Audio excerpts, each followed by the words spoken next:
عروہ بن زبیر نے خبر دی اور انہوں نے عائشہ رضی اللہ عنہا سے اللہ تعالیٰ کے اس ارشاد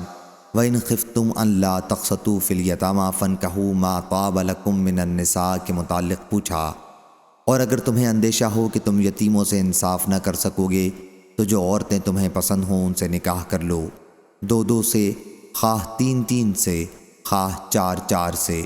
لیکن اگر تمہیں اندیشہ ہو کہ تم انصاف نہیں کر سکو گے تو پھر ایک ہی پر بس کرو، یا جو لونڈی تمہارے ملک میں ہو اسی صورت میں قوی امید ہے کہ تم ظلم و زیادتی نہ کر سکو گے۔ عائشہ رضی اللہ عنہا نے کہا، بھانجے، آیت میں ایسی یتیم مالدار لڑکی کا ذکر ہے جو اپنے ولی کی پرورش میں ہو، وہ لڑکی کے مال اور اس کے حسن کی وجہ سے اس کی طرف مائل ہو اور اس سے معمولی مہر پر شادی کرنا چاہتا ہو، تو ایسے شخص کو اس آیت میں ایسی لڑکی سے نکاح کرنے سے منع کیا گیا ہے۔ ہاں، اگر اس کے ساتھ انصاف کر سکتا ہو اور پورا مہر ادا کرنے کا ارادہ رکھتا ہو تو اجازت ہے، ورنہ ایسے لوگوں سے کہا گیا ہے کہ اپنی پرورش میں یتیم لڑکیوں کے سوا اور دوسری لڑکیوں سے شادی کر لیں۔ صحیح بخاری حدیث نمبر 5064۔